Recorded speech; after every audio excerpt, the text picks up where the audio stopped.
কমলাপুরের যারা সন্তান কিন্তু তার বিভিন্ন জায়গায় প্রতিষ্ঠিত, সেই প্রতিষ্ঠিত যারা তারা মিলে কিন্তু একটি সংগঠন করেছে কমলাপুরের সন্তান।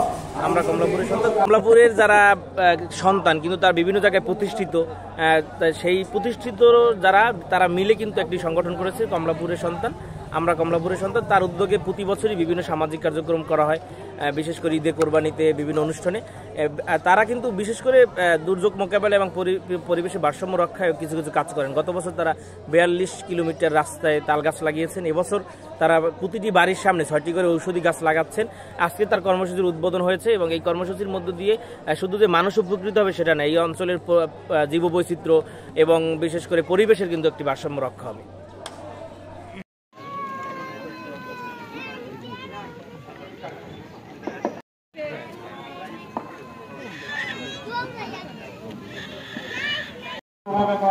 সরকার আমাকে মনে করেছে সেখানে থাকাটা আমার জন্য জরুরি, সেই জন্য এবার আজকের প্রোগ্রাম সম্পর্কে আমি কিছু কথা বলবো। প্রোগ্রামের নাও কিছুটা অবাক লেগেছে যে একটা ইউনিয়নের এরিয়ার ভিতরে এত বড় একটা বছর এত বড় প্রোগ্রাম করে আপনারা কাজ করেন, সেটা হচ্ছে খুবই পারে। আর আপনারা এক এক বছর এক এক ধরনের কাজ করেন, পরিবেশ সম্পর্কিত অথবা অর্থনীতি, সেগুলো সবই গুরুত্বপূর্ণ। এই বছর যে কাজটা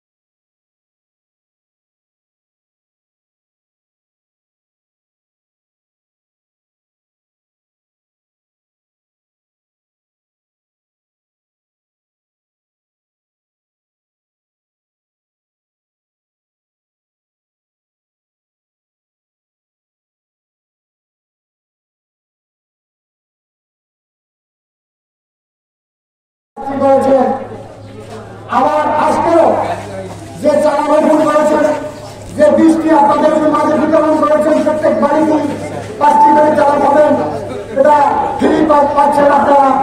বিগত দিনে চিকিৎসা ব্যবস্থা আপনারা অনেকে ফ্রি পেয়েছেন, আজকেও চিকিৎসা ব্যবস্থা ফ্রি পেয়েছেন। আপনারা কঠিন বিপদ মুহূর্তে এই আসছেন, যারা দায়িত্বপ্রাপ্ত আছে তাদেরকে বললে, আমাকে বললে আপনাদেরকে বিভিন্নভাবে সহযোগিতা করা হয়। এই ঈদ কোরবানিতে বিভিন্নভাবে বস্ত্র বিতরণ করা হয়।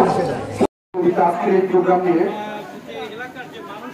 আমরা লাগাই গাছের চারা, সবুজ হোক কমলাপুর ভরা, নিম আমলকি করমচা মিলে আমরা প্রকৃতির গান গাই এক ঘরে মিলে। হরতকি বলে রোগ দূর করি, অর্জুন বলে হৃদয় ভরে রাখি।